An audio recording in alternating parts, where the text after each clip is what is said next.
Hello, welcome, Cabbage here. So, I finally finished my second and third Max Lux in Monster Strike, and they are part of the Bakemonogatari collaboration. So, let's go ahead and have a look at that. We'll do Medusa Nadeko first. And yay, Unkyoku Tassei. Alrighty, so that is that, and then we'll skip over to Tsubasa, and there is that.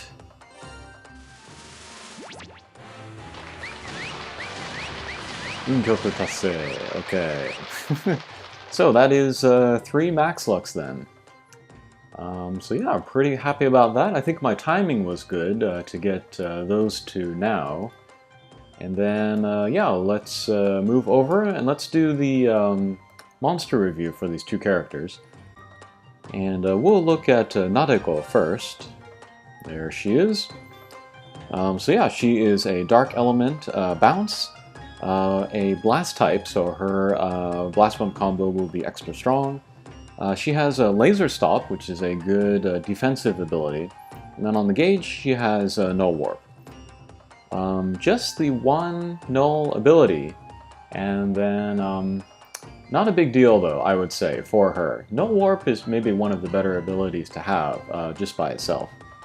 And then I was reading the review of this character on the GameWith site, and then it said since she's only got Null Warp, she won't be able to go to many quests.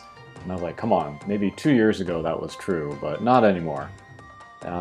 But yeah, I went through and I looked at which quests she could be good for, and it's quite a few actually. She could be good for Izanagi 0.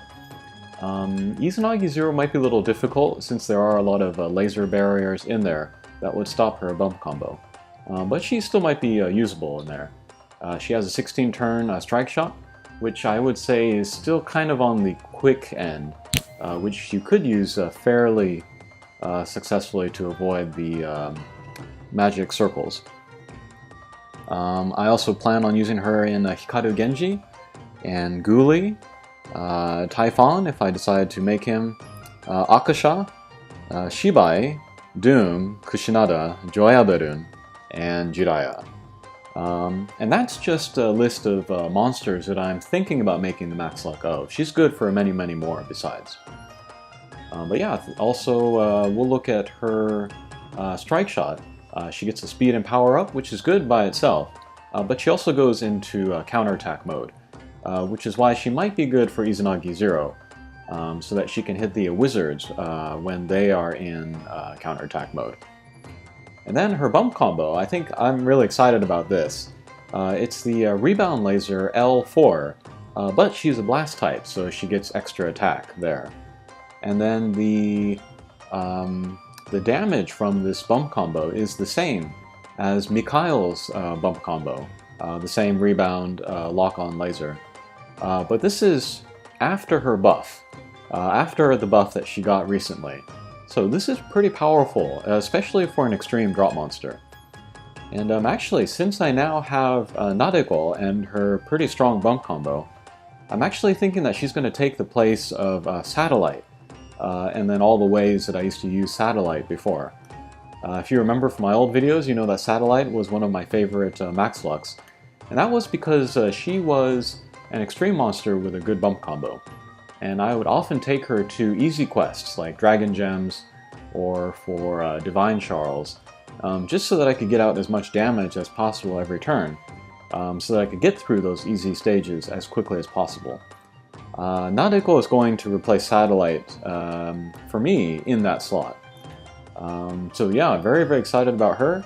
And that also means I don't need to make Satellite, which is a pretty difficult extreme quest. But yeah, stats-wise, pretty average for an extreme drop monster that is a balance type. She is a blast type, which means her stats should be lower, but they're not, so they're actually pretty good. One thing about her, though, is that she is a deity, and there are a number of bosses out there that are deity slayers. Maybe most notably the all of the bosses in the Dragon Gem quests. But I've been using her in Dragon Gem quests, and it hasn't been a problem. So yeah, she's awesome. Very excited about her. Okay, and then next we will go to Tsubasa here.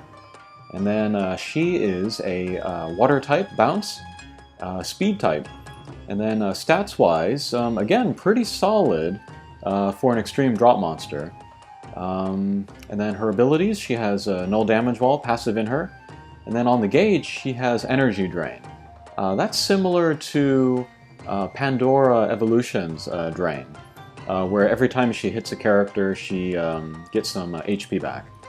I feel like it doesn't get as much HP back as Pandora, but still, every little bit helps. She's got the Shield Luck skill. Strike Shot is the speed and power up, which again is also always really good. And then the bump combo is the Plasma, which is pretty crazy. Kind of the biggest weakness of extreme drop monsters is that they are not usually a good damage source. So you might look towards their bump combos for that. But then also extreme monsters usually don't have good bump combos. Plasma is a very good bump combo to have on an extreme drop monster. And then if you use her with like maybe Pierce monsters in particular, it would be very easy for her to, pull, or to have her Plasma be pulled by other characters. So yeah, if she's used right, she can be a good damage source, which is awesome for an extreme max luck. And then her bump combo and her strike shot work well together. If you use her strike shot and then you hit another character with like a blast bump combo, you'll make the plasma between them. And then with her speed up, she'll get more movement and so more plasma out and so more damage. But yeah, I was thinking about making the max luck of Bastet X, another water bounce null damage wall. But I think with Tsubasa here, I won't need to do that. Because she's that good. And then as for quests that she would be good for, Ashura, of course, Shinkohyo, Rasetsu, Queen Butterfly, just have to be careful about the mines, Jack, Solwing, and Mikumo. So yeah, I can make a bunch of other max lucks with Tsubasa as well. So yeah, overall, I am very pleased with these two guys. And yeah, I'm going to be using them a lot. Probably Nadeko more, because I'll be using her for farming easy quests. But yeah, a lot of potential for Tsubasa as well. So yeah, that is Max Luck 2 and 3 for me. Alrighty, thanks for watching, and we'll see you again. Take care.